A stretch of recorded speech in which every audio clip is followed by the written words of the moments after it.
If you clicked on this video, congratulations!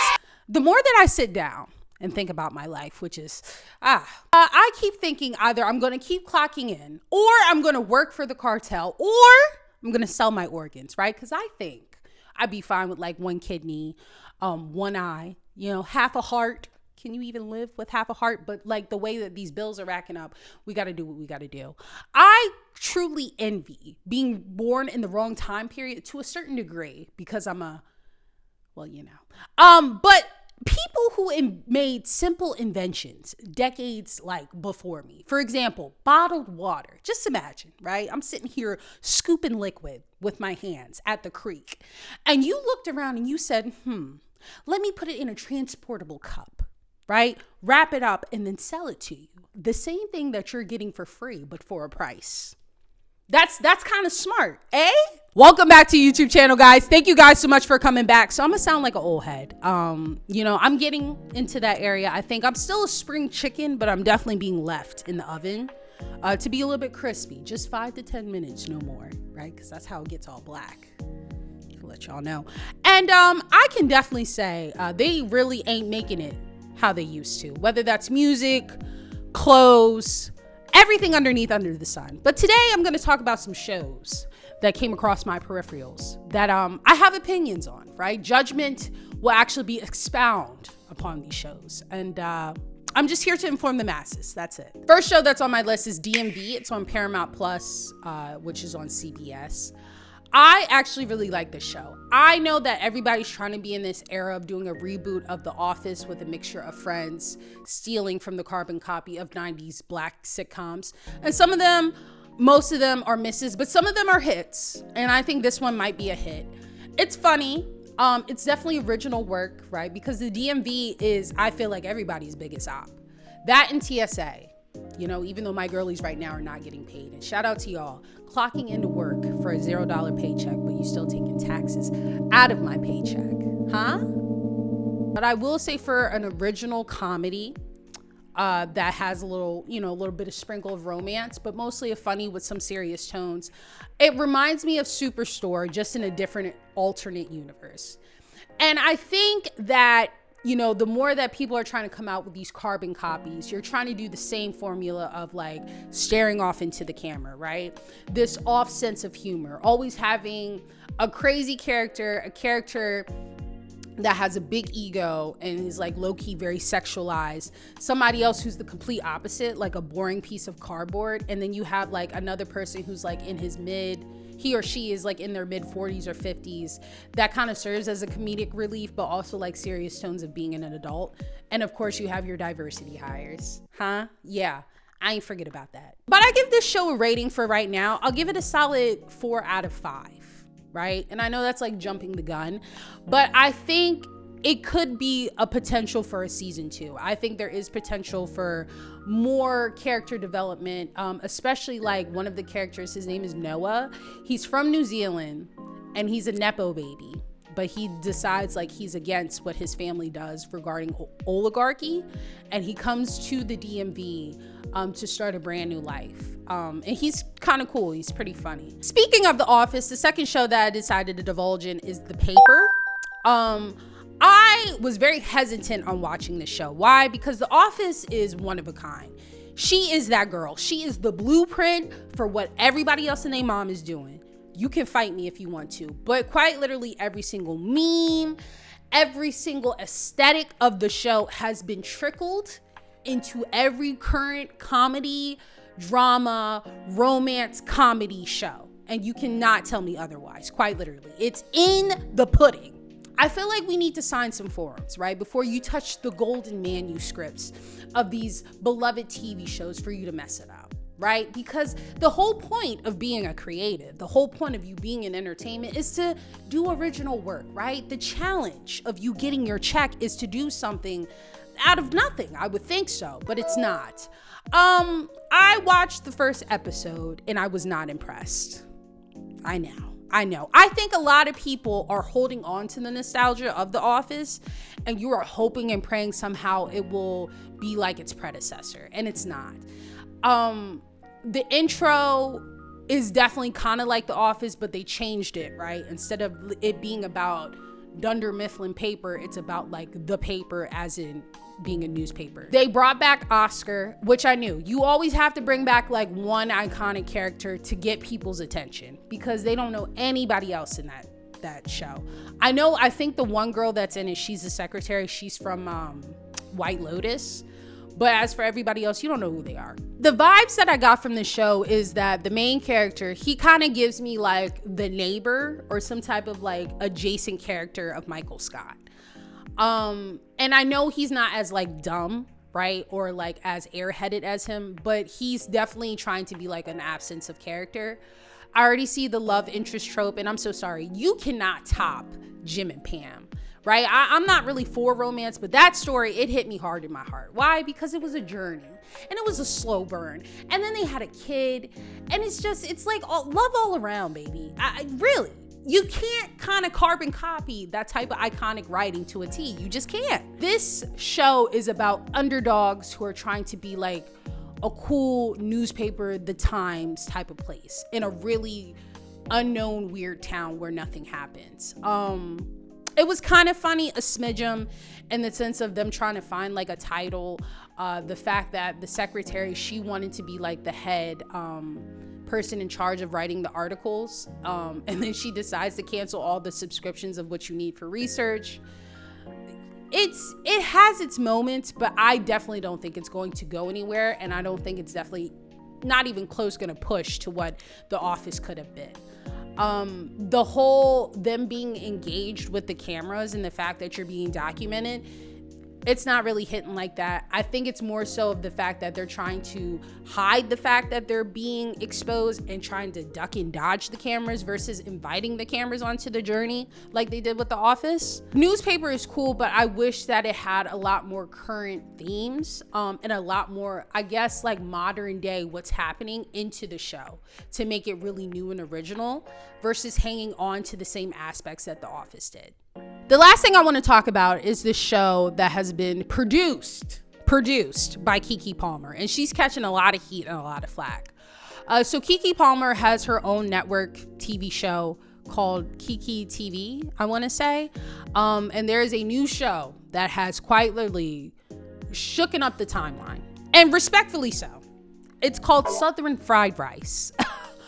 This show is about an Asian girl that got adopted into a black family, and she is now on her way to college in the HBCU, and it's about her being an Asian within the black community and how that is, right? The show was created by somebody, I think her name is Nakia Stevens, and sis already got exposed for the messiness. This show has been in creation since 2015, and you would think after 10 years you would realize just like how questionable of an idea, let alone a show, that this could be. I gave it 2 episodes, which was a lot because the first 15 seconds I was already over it, but I said, you know what, we gotta let it breathe. You know, maybe it's kind of like when you have a first taste of something that's like questionable, and then you go in for a second dip. Should have not went with the second dip because now I have the bubble guts and diarrhea. I have a lot of thoughts and feelings about this show, and I brought my notes, right? 'Cause it's a lot to write down. The number one red flag for me, for sure, and I think everybody can agree with this, is the fact that it perpetuates all the classic stereotypes, which makes it even worse because it's created by a black woman that lied about being black and Asian in order to represent the show when really she's just black. Strike number 1. So the main character, her name is Coco, and it's K-O-K-O, trying to be, you know, special instead of C-O-C-O. And she has a best friend. I think it's like she considers her sister named Tammy. Coco gets her acceptance letter to the university that Tammy was also supposed to go to. And immediately when Coco gets there and they help her move in, it's revealed that Tammy gets pregnant and she can't leave her job at Walgreens to go to college. You see that? As if like black women can't go to college being pregnant or already having a child. We're already starting off bad.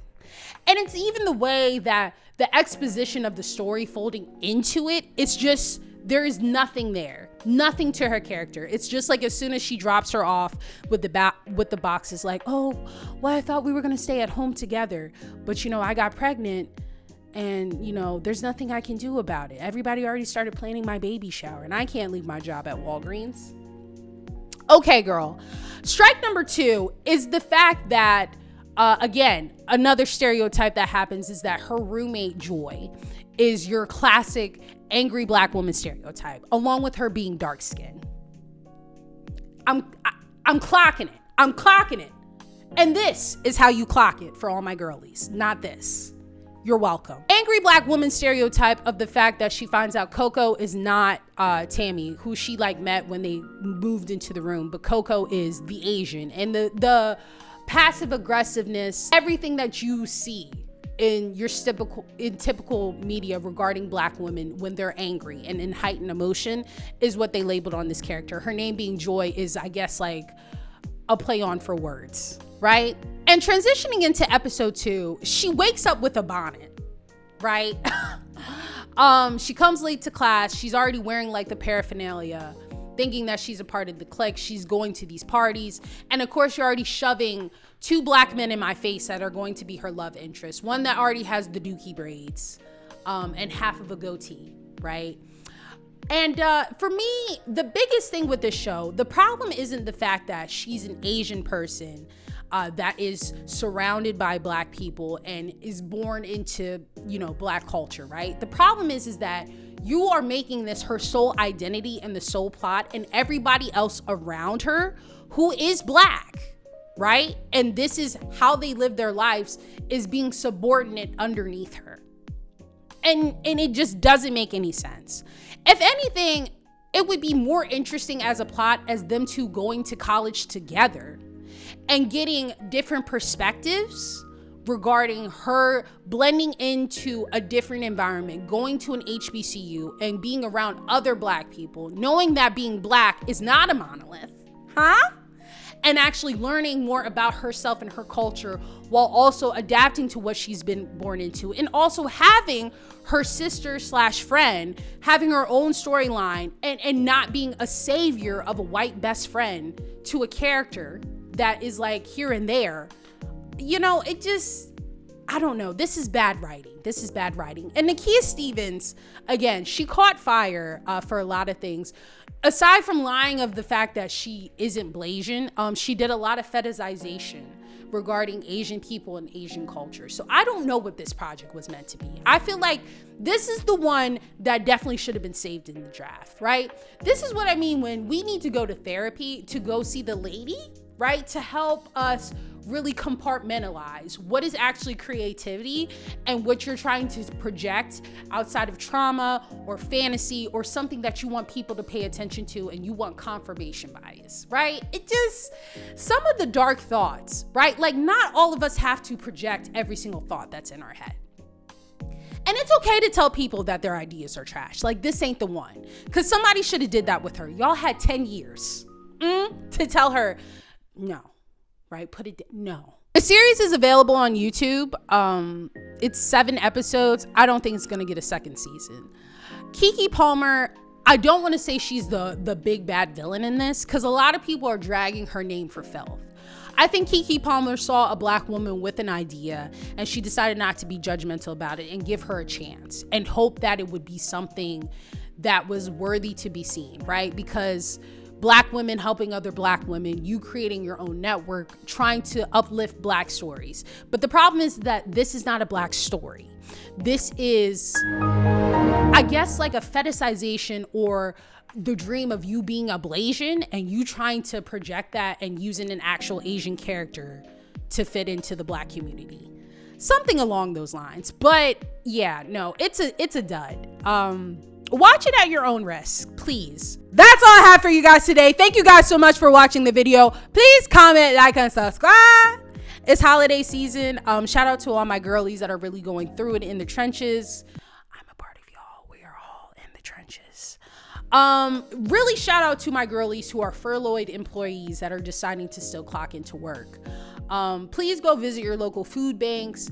If I see you in the store and you decide to, be in self-checkout and just, skip over a barcode or so, or swipe some stickers, I am in support, and I will quite literally look this way. Actually, I can't read. How about that? Yes. And speaking of robbery, I saw something again on TikTok. Boy, I tell you, they see y'all from a mile away. So apparently there is a brand called Aloha, where people are spending $900 to $1,500 of them things, US dollars, on Aldi looking reusable grocery bags and little mini pouches.